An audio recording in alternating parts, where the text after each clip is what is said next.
O sol da tarde projetava longas sombras na minha entrada de carros enquanto eu me ajoelhava ao lado da bicicleta tombada do meu filho, chave inglesa na mão, tentando consertar a corrente que de alguma forma tinha conseguido se torcer toda. De novo. Bicicletas de 5 anos eu havia aprendido, tinham uma habilidade sobrenatural de se autodestruir nos momentos mais inconvenientes. Pai, você consegue fazer isso andar rápido como uma moto? Perguntou Tommy, pulando na ponta dos pés ao meu lado, com seu sorriso banguela contagiante, apesar da minha crescente frustração com a corrente teimosa. Claro, amigo, só me dê um minuto para com licença. Levantei os olhos e vi meu novo vizinho parado na entrada da minha garagem.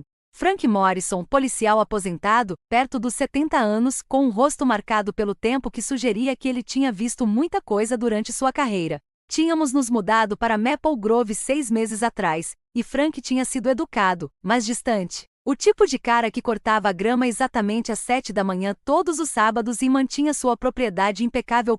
E aí, Frank, tudo bem? Mas os olhos dele não estavam em mim. Estavam fixos na minha esposa, Sarah, que estava brincando de pega-pega com o Tommy no quintal. Algo na expressão dele me deu um nó no estômago. Isso pode soar estranho, disse Frank, controlando cuidadosamente a voz. Mas qual é o nome de solteira da sua esposa? Pesquei. Essa é uma pergunta meio aleatória. Me faça essa vontade. A risada de Sarah ecoou pelo quintal enquanto Tom errava mais um passe fácil. Ela estava perfeita sob a luz dourada, cabelo loiro preso em um rabo de cavalo, calça de yoga e blusa justa que a faziam parecer ter saído de uma revista de moda suburbana. Aos 36 anos, ela ainda chamava a atenção no supermercado. É Nilik, eu disse finalmente. Sarah Nilik, antes de nos casarmos. Por quê? O rosto de Frank empalideceu. Na verdade, ficou branco como se alguém tivesse sugado toda a cor de suas bochechas. Ele enfiou a mão no bolso de trás e tirou um recorte de jornal amarelado e dobrado. Pegue seu filho e fuja, disse ele em voz baixa, colocando o papel em minhas mãos. Não conte a ela o motivo. Antes que eu pudesse responder, ele já estava voltando para casa com passos rápidos e decididos. Desdobrei o recorte com os dedos trêmulos. A manchete me atingiu como um soco no estômago. Mãe e filho de 5 anos no aniversário dele. Abaixo, uma fotografia granulada de uma mulher sendo levada algemada. O artigo era de 15 anos atrás. Li o texto rapidamente. Linda Killing, de 32 anos, foi presa ontem após supostamente afogar seu filho de 5 anos, Marcos, na banheira da família durante o que os vizinhos descreveram como uma festa de aniversário que deu errado. Killing. Nilik ao contrário.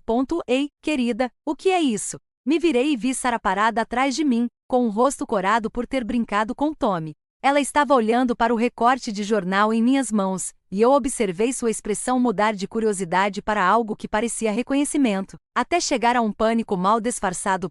Não é nada, eu disse, mas ela já estava estendendo a mão para pegar. Deixe-me ver. Sua voz tinha um tom que eu nunca tinha ouvido antes. Sarah, é só uma coisa velha. Ela arrancou o recorte das minhas mãos e ficou olhando para ele. Por um instante ficou completamente imóvel. Então, forçou uma risada que soou como vidro quebrando. Onde você arranjou essa porcaria? Alguma bobagem de podcast sobre crimes reais? Ela amassou o papel na mão. Você sabe o que eu penso sobre esse tipo de mídia sensacionalista. Frank me deu. Ela me olhou fixamente. Aquele velho paranoico David, ele está claramente perdendo a cabeça. Você não pode estar levando isso a sério. Essa loucura. Mas eu observava suas mãos tremerem enquanto ela enfiava o recorte amassado no bolso. Percebia como ela não parava de olhar para a casa, onde Tommy agora brincava com seus carrinhos de brinquedo na varanda. O nome no artigo, eu disse cuidadosamente. Killing. É uma coincidência. Seu tom agora era incisivo, sem qualquer pretensão de indiferença casual. David, não acredito que você esteja realmente considerando isso. É meu nome de solteira ao contrário. E daí? Provavelmente existem milhares de pessoas com nomes parecidos. Ela tinha razão, claro. Era uma loucura. Bobagem de teoria da conspiração paranoica de uma aposentada entediada que provavelmente passou anos demais vendo o pior nas pessoas. Mas enquanto Sarah voltava para casa, chamando Tommy para entrar para jantar, eu não conseguia me livrar da imagem do rosto dela quando viu aquela manchete pela primeira vez. Não era confusão nem indignação. Era reconhecimento. Passei os 3 dias seguintes tentando me convencer de que Frank Morrison era apenas um policial velho e paranoico com muito tempo livre. Sarah agiu de forma completamente normal, preparando o café da manhã, ajudando Tommy com a lição de casa do jardim de infância, falando sobre seus casos no escritório de advocacia onde trabalhava como sócia. Mas eu me peguei observando-a de forma diferente, percebendo coisas que de alguma forma me haviam passado despercebidas antes. Como quando ela ficava tensa perto do aniversário do Tommy, como quando sugeriu mais de uma vez que talvez devêssemos pular a grande festa este ano. Como às vezes ela o encarava com uma expressão que eu não conseguia decifrar. Na quinta-feira à noite bati na porta de Frank. Ele atendeu vestindo uma camiseta desbotada da academia de polícia e segurando uma xícara de café com um cheiro tão forte que parecia capaz de descascar tinta. Imaginei que você voltaria, disse ele dando um passo para o lado para me deixar entrar.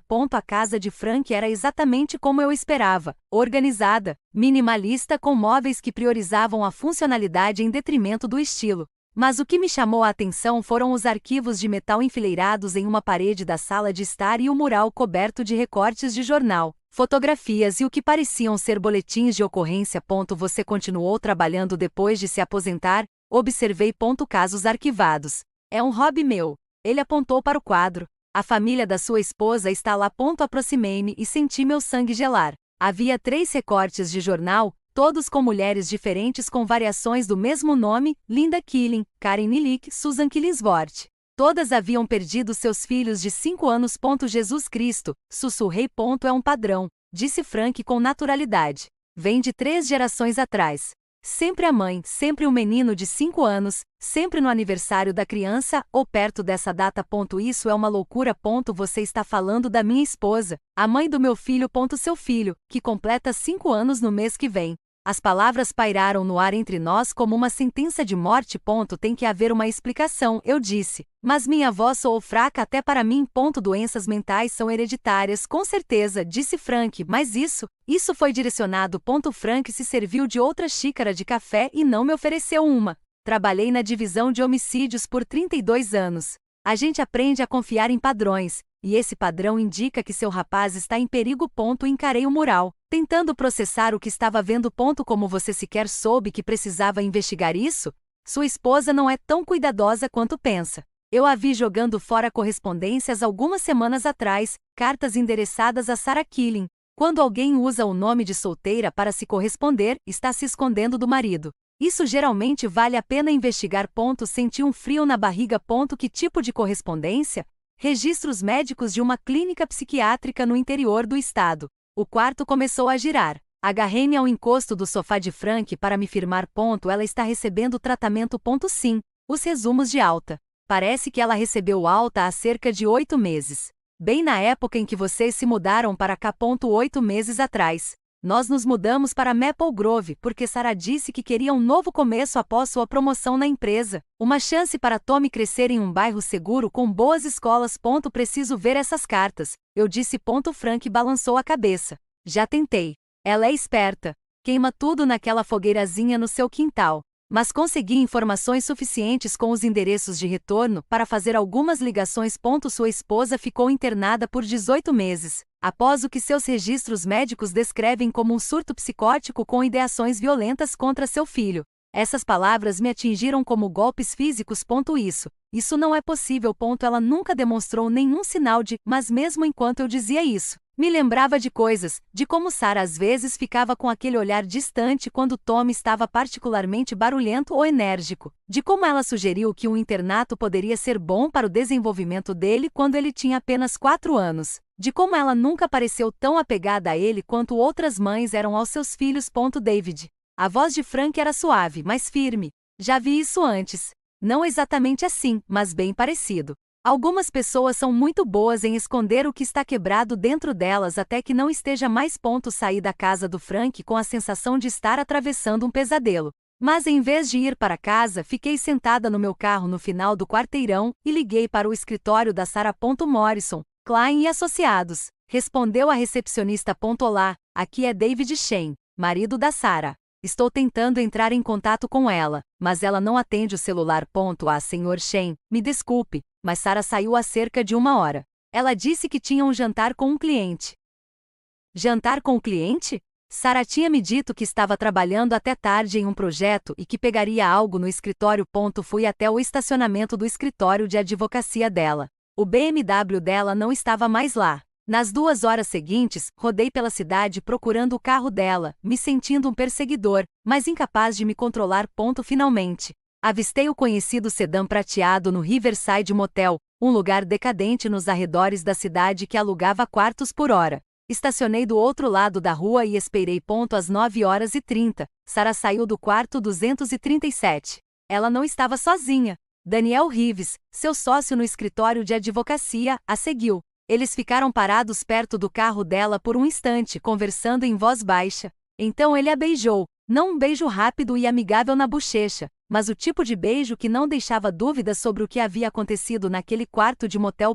Observei minha esposa, com quem sou casado há 7 anos e mãe do meu filho, rir de algo que Daniel disse antes de entrar no carro e ir embora. A traição deveria ter sido a pior parte. Mas tudo em que eu conseguia pensar era no mural de recados do Frank e nas manchetes dos jornais.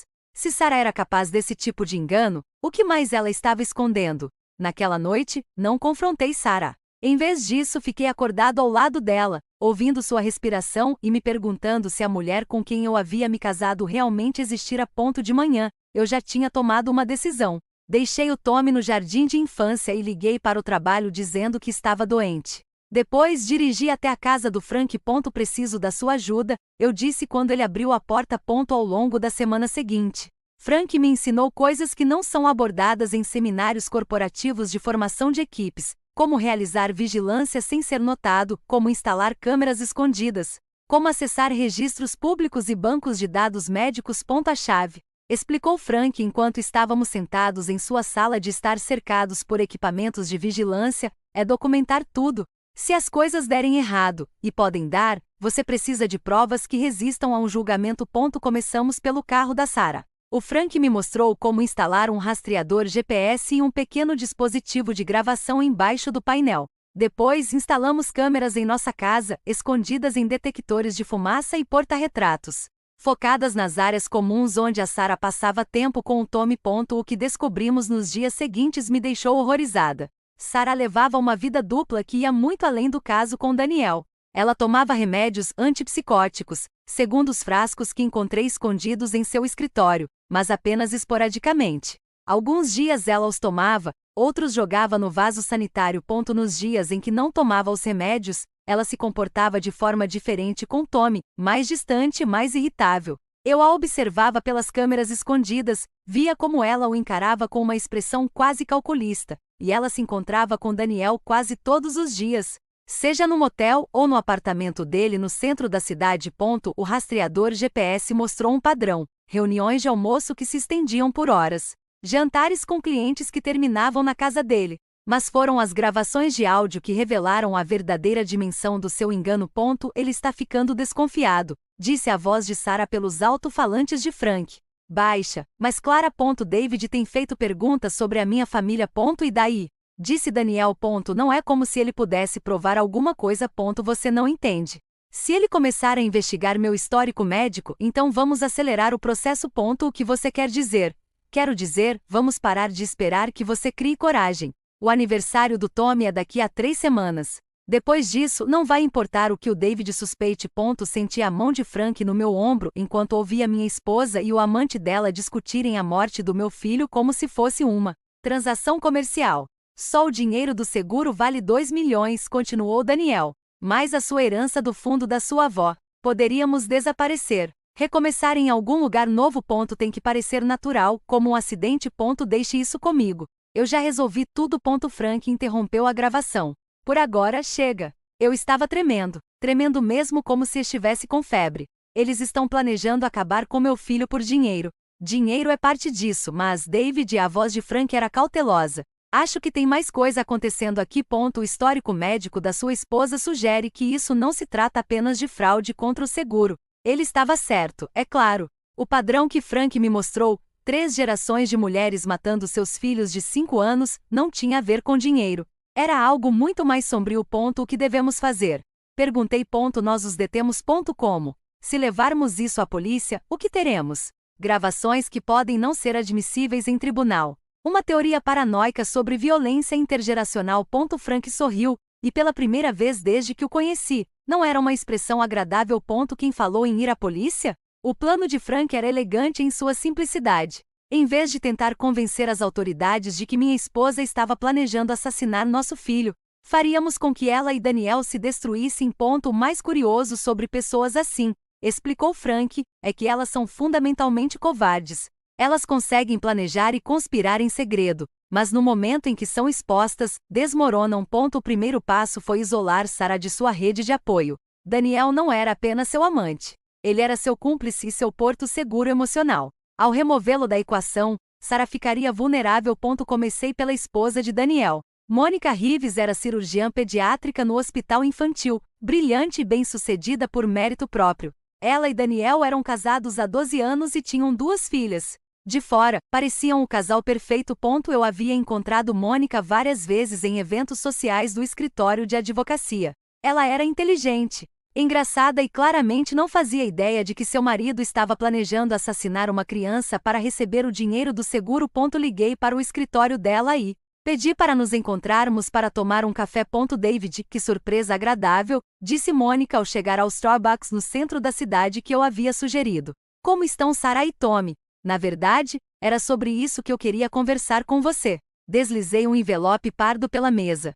Dentro havia fotografias que Frank havia tirado de Daniel e Sarah no motel, junto com transcrições de suas conversas gravadas. Não as partes sobre acabar com Tommy. Essas eram perigosas demais para compartilhar, mas o suficiente para comprovar o caso e a conversa sobre a fraude do seguro. O rosto de Mônica passou por uma série de mudanças enquanto ela lia: confusão, descrença, raiva. Finalmente, uma fúria fria que me lembrou porque eu jamais gostaria de estar diante dela em uma mesa de cirurgia. Por quanto tempo? Perguntou ela em voz baixa.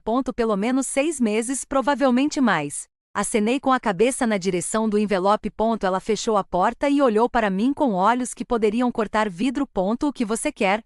Quero que parem. Os dois. Pode considerar feito. O segundo passo foi expor Sarah no trabalho. A Morrison, Klein Associates se orgulhava de sua reputação de integridade. Sócios que desviavam fundos de clientes e cometiam fraudes contra seguradoras geralmente não só eram demitidos, como também enfrentavam acusações criminais. Frank descobriu que Daniel estava desviando dinheiro das contas fiduciárias dos clientes da empresa para financiar seu estilo de vida. Nada dramático, algumas centenas aqui, 1000 ali, mas o suficiente para configurar peculato. Um crime grave. Reuni as provas e as enviei anonimamente ao sócio-gerente da firma, juntamente com a comprovação do caso extraconjugal entre Daniel e Sarah. O terceiro passo foi o mais perigoso: confrontar Sarah diretamente. Esperei até que Tommy estivesse na casa do amigo Jake, onde ele ia dormir. Então, instalei uma câmera de vídeo na nossa sala de estar e esperei Sarah voltar de mais um jantar com um cliente. Ela entrou às 10h30, com o rosto corado e um semblante satisfeito. Quando me viu sentado na sala escura, deu um pulo. David, você me assustou. Por que você está sentado no escuro? Acendi a lâmpada ao lado da minha cadeira. Precisamos conversar. Algo na minha voz deve tê-la alertado, porque sua expressão imediatamente se tornou cautelosa. Sobre o quê? Sobre Daniel, sobre o motel, sobre seus planos para o aniversário de Tommy. Ela perdeu a cor do rosto, mas tentou manter a aparência de indiferença. Não sei do que você está falando. Peguei o controle remoto e liguei a TV. A tela se encheu de ondas sonoras enquanto a voz de Daniel preenchia a sala. O aniversário do Tommy é daqui a 3 semanas. Depois disso, não importará o que David suspeite. Sarah encarava a tela como se fosse uma cobra prestes a atacar. Só o dinheiro do seguro vale 2 milhões. Ela tentou pegar o controle remoto, mas eu fui mais rápido. Levantei-me e recuei, mantendo o aparelho fora do alcance dela. Tem que parecer natural, como um acidente. Desligue isso, sussurrou Sarah. Deixe isso comigo. Eu já resolvi tudo. Desligue isso. Pare de mentir. Minha voz estava ficando mais alta. Eu sei sobre o histórico da sua família. Eu sei sobre sua mãe e sua avó. Eu sei sobre a clínica psiquiátrica. As lágrimas de Sarah cessaram tão repentinamente quanto começaram. Quando ela olhou para mim, seus olhos estavam completamente frios. Você tem estado ocupada, disse ela. Não tão ocupado quanto você. O que você quer? Quero que você vá embora. Para fora desta casa, longe do Tommy. Para fora das nossas vidas. Ela riu, e o som me deu arrepios. Você acha que é tão simples assim? Acha que pode simplesmente me expulsar e viver como uma família feliz com nosso filho? Tenho provas de adultério, fraude de seguro e conspiração para cometer homicídio. Julguei-me. Você tem gravações que podem ter sido falsificadas, fotografias que não provam nada, e um monte de teorias paranoicas de uma policial fracassada. A voz de Sarah estava ficando mais firme, mais confiante. Mas eu tenho algo melhor. O quê? Eu tenho um filho de 5 anos que ama a mamãe. Quem vai dizer a qualquer juiz que o papai tem agido de forma assustadora e agressiva ultimamente?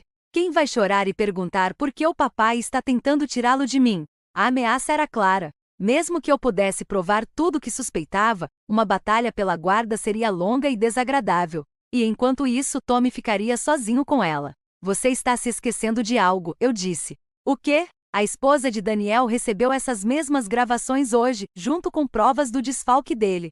A essa altura, ele provavelmente já foi preso. A expressão confiante de Sarah vacilou. Você está mentindo. Meu telefone vibrou. Dei uma olhada na mensagem de texto e sorri. Mônica Rives disse para te avisar que Daniel foi detido. Ele já começou a falar sobre a fraude do seguro. Aparentemente, ele não é tão leal quanto você pensava. Sarah me encarou por um longo momento.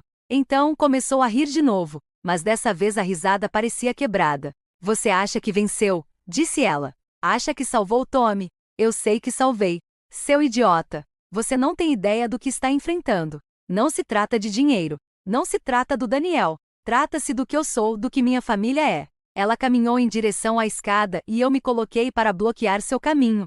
Onde você vai arrumar as malas? Não é isso que você quer? O Tommy não está aqui. Eu sei onde ele está. O sorriso dela era terrível. A casa do Jake, Rua El 1247. Os pais dele estão no clube do livro até meia-noite. Meu sangue gelou. Se você chegar perto dele, o quê? Você vai chamar a polícia com que provas? Aquelas gravações que você diz que provam que eu planejo machucá-lo. Aquelas em que eu nunca digo nada sobre machucar ninguém. Ela estava certa. As gravações eram condenatórias dentro do contexto, mas não eram explícitas o suficiente para justificar uma prisão imediata. E quando eu conseguisse convencer alguém a tomar alguma providência, poderia ser tarde demais. Sarah, por favor. Ele é seu filho. Não, ela disse baixinho. Ele não é. Não mais. Não depois do que você fez. Ela me empurrou em direção à escada, e eu tomei uma decisão que me assombraria para sempre. Segurei seu braço. Sarah se virou bruscamente quando a agarrei, e por um instante, vi algo em seus olhos que não era totalmente humano. Pura raiva, mas também algo mais profundo. Algo que se escondia atrás da máscara da maternidade suburbana há 5 anos. Me solta, ela disse, com a voz mortalmente calma. Não posso deixar você ir. Não está noite. Você não pode me impedir. Ela provavelmente tinha razão. Eu era maior e mais forte, mas não conseguia contê-la fisicamente indefinidamente. E se eu chamasse a polícia, o que eu diria a eles? Que minha esposa poderia machucar nosso filho com base em alguns recortes de jornal antigos e gravações ambíguas. Mas eu não precisei impedi-la sozinho. Meu telefone já estava discando o número de Frank. Está acontecendo, eu disse quando ele atendeu. Ela sabe que temos as gravações. Ela está ameaçando ir atrás do Tommy. Onde ele está? Na casa do Jake Morrison, na Rua El. Os pais dele não estão lá. Estou a caminho. Mantenha-a ocupada. Sarah tinha ouvido o suficiente da conversa para entender o que estava acontecendo. Sua expressão mudou de raiva para algo que parecia quase alívio. Você realmente acha que aquele velho pode proteger o Tommy de mim? Ela perguntou.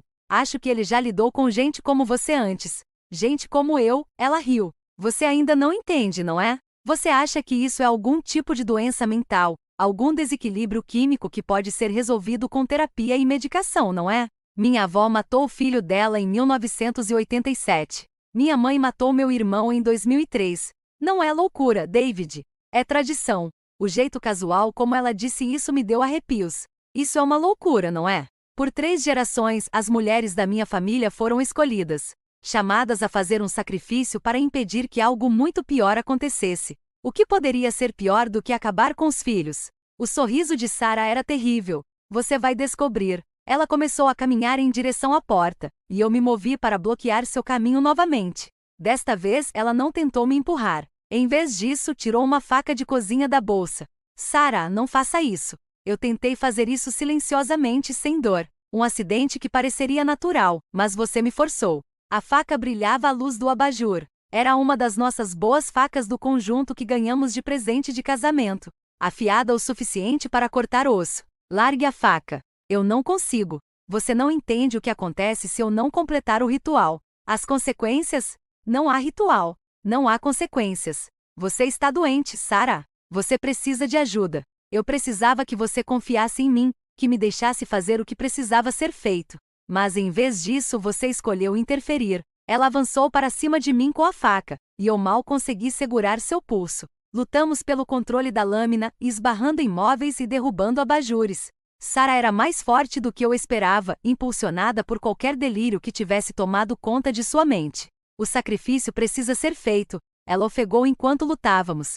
Se não for o de Tommy, então o seu terá que servir. Consegui torcer a faca para longe dela e fazê-la deslizar pelo chão. Mas Sarah não havia terminado.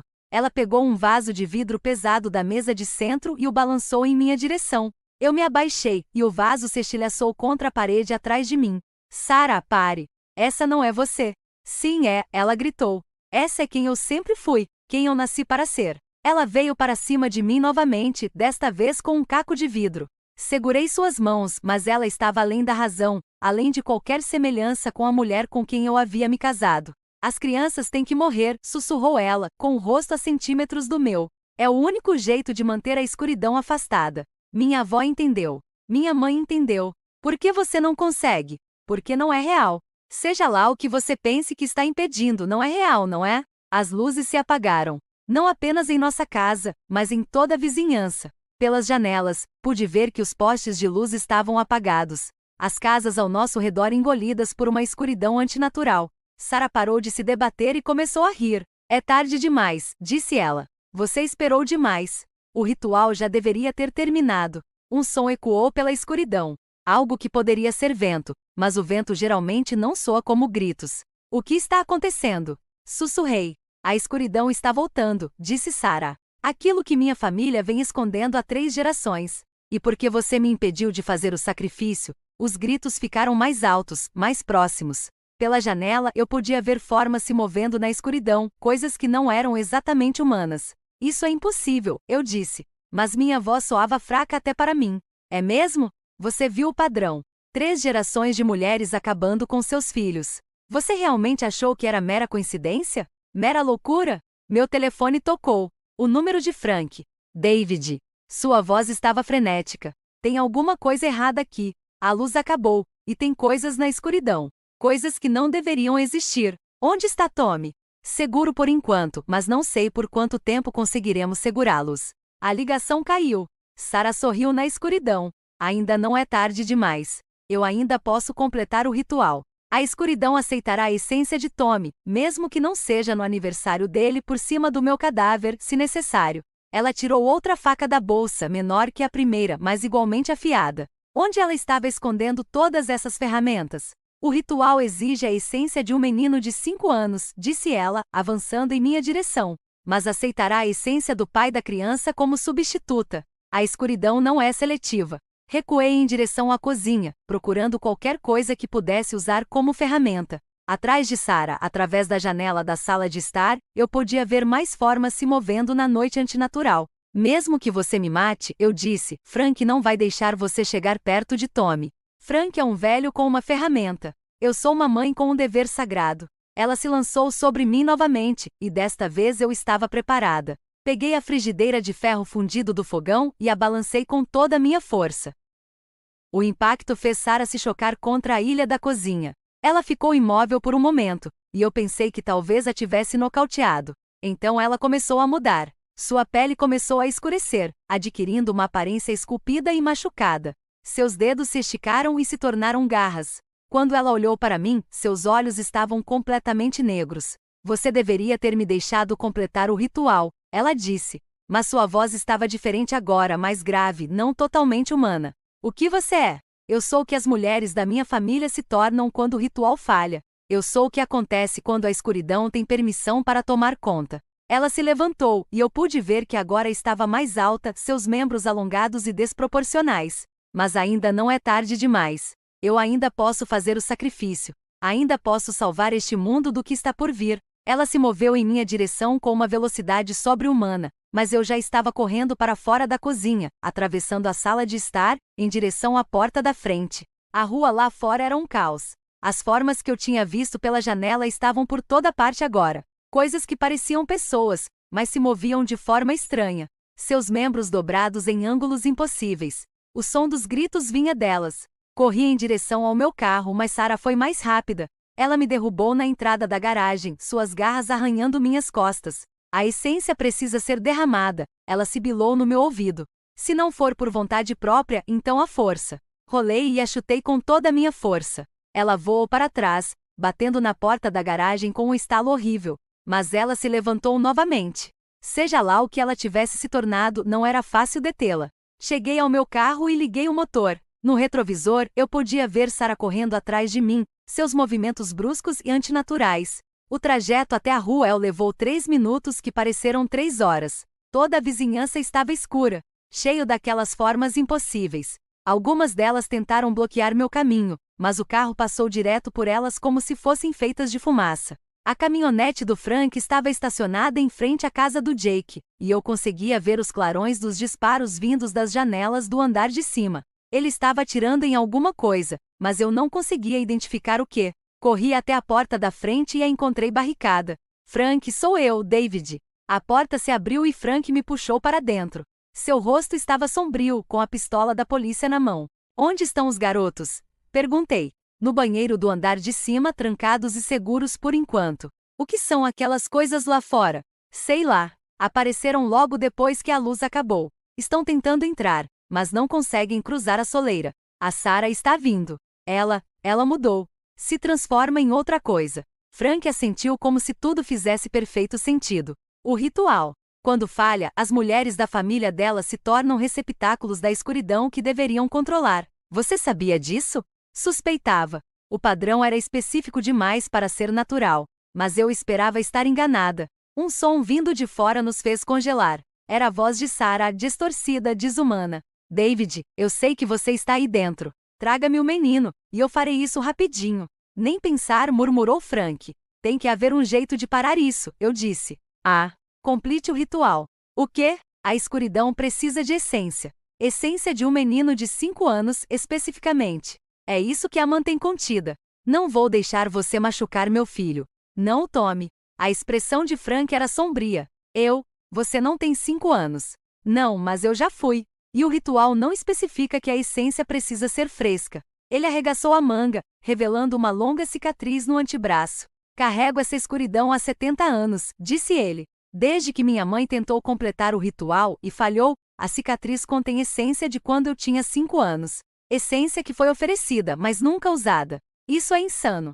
É mais insano do que o que está acontecendo lá fora? Antes que eu pudesse responder, as janelas explodiram para dentro. Sarah rastejou pelos cacos de vidro, seu corpo transformado se movendo como uma aranha. Te encontrei, ela sibilou. Frank ergueu sua ferramenta, mas Sarah foi mais rápida. Ela derrubou a ferramenta da mão dele e o lançou para o outro lado da sala. Onde ele está?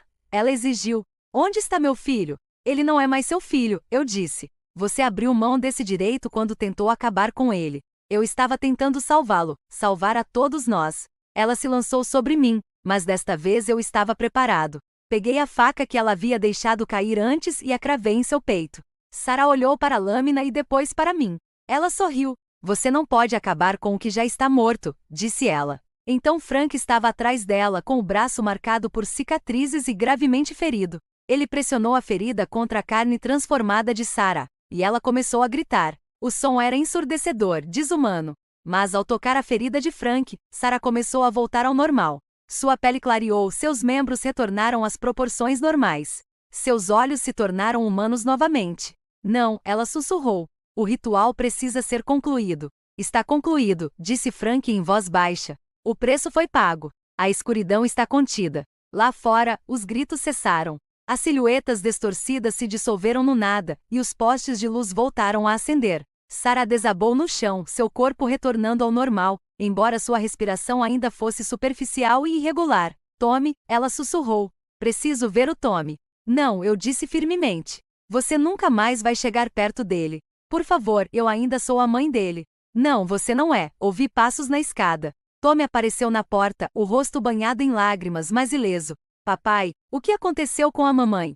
Olhei para Sarah caída no chão, depois para Frank, que estava enfaixando o braço com um pano de prato. A mamãe ficou muito doente, eu disse finalmente. Mas ela vai receber ajuda agora. Sarah tentou alcançar Tommy, mas suas forças haviam se esgotado. Me desculpe, ela sussurrou. Me desculpe muito. Então seus olhos se fecharam, e ela ficou imóvel. Os paramédicos chegaram 20 minutos depois, seguidos pela polícia. O relatório oficial diria que Sarah sofreu um surto psicótico completo e atacou sua família antes de morrer de um aneurisma cerebral. A queda de energia foi atribuída à explosão de um transformador. Ninguém mencionou o ritual. Ninguém falou sobre a escuridão. Algumas coisas, Frank explicou mais tarde, é melhor deixar sem explicação. Tommy e eu nos mudamos temporariamente para a casa de Frank enquanto eu decidia o que fazer a seguir. O velho policial era surpreendentemente bom com crianças, e Tommy parecia gostar de ter uma figura paterna por perto. Sarah foi enterrada no cemitério da cidade, longe de sua mãe e avó. Eu não compareci ao funeral. Um mês depois eu estava limpando o escritório dela quando encontrei uma carta endereçada a Tommy. Estava datada do dia anterior à sua morte. Meu querido filho, começava. Quando você ler isto, já terá idade suficiente para entender o que aconteceu. Quero que saiba que tudo o que fiz porque te amava. A escuridão que corre em nossa família é real e está faminta. Tentei protegê-lo dela da única maneira que sabia. Falhei, mas Frank conseguiu onde eu não pude. O ritual está completo e você está seguro. Viva sua vida, seja feliz e nunca se esqueça de que, apesar de tudo, sua mãe o amou mais do que a própria vida. Queimei a carta sem mostrá-la a Tommy. Alguns fardos são pesados demais para uma criança carregar. Mas às vezes, tarde da noite, me pergunto se Sarah estava certa. Se a escuridão ainda está lá fora, à espreita. Se o ritual realmente a conteve, ou se apenas nos deu mais tempo. Acho que descobriremos quando Tommy fizer 18 anos e tiver seus próprios filhos. Até lá, eu observo brincar no quintal, rindo e inocente, e tento não pensar no futuro. Frank diz que a escuridão está contida, e eu escolho acreditar nele.